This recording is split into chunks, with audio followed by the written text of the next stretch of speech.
In this work, we present DIYSC, a framework that improves semantic correspondence features by learning from pseudo-labels. The key idea is to refine foundational features with a lightweight adapter that is trained with automatically generated pseudo-labels.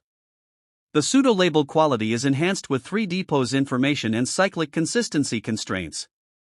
This approach significantly improves semantic correspondence performance, particularly under large viewpoint or appearance changes. Given the generated pseudo-labels, the adapter is trained in a supervised manner. Therefore, the pseudo-label and filtering strategy are crucial to this work. To generate pseudo-labels, nearest neighbor matches in the feature space of SD plus Dino features are computed for all patches in the source image. Training a convolution-based adapter with such pseudo-labels already improves the semantic correspondence performance, as it consolidates and smooths the potentially noisy nearest neighbor matches. Training the adapter with pseudo-labels where spurious nearest neighbor matches were removed via cyclic consistency constraints further improves the performance. Such a cyclic consistency constraint can also be applied for a chain of images of a given category. The effect of this chaining is particularly effective when sampling images according to the 3D pose.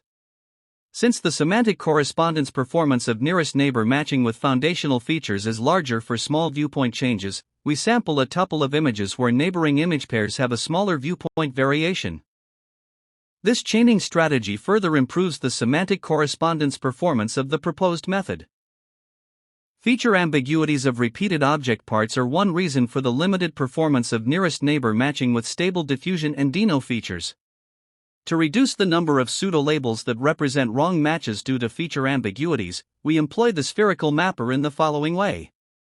Both feature vectors corresponding to a match are mapped to the sphere.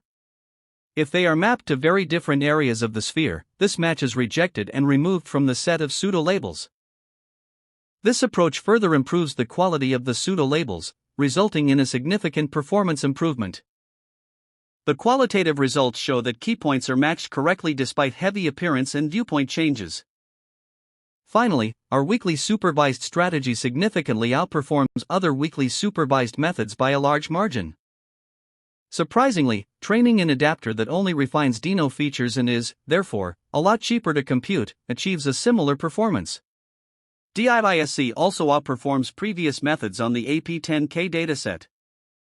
Thanks to the weak supervision requirements, DIYSC can also be trained on larger dataset. Even when only training on ImageNet 3D, DIYSC still performs well. Pre-training on ImageNet 3D and fine-tuning on S-pair achieves the best performance. DIYSC still fails sometimes, for example, when object poses occur that were barely seen in the training dataset or when two images have large scale shifts. DIYSC features are smoother, more 3D aware, and, therefore, with reduced feature ambiguities, as illustrated in the UMAP feature visualization. The results show that the refinement of foundational features with an adapter is effective to get better semantic correspondence features. This adapter can be trained from pseudo-labels that are enhanced with weak supervision. Thank you for watching this video.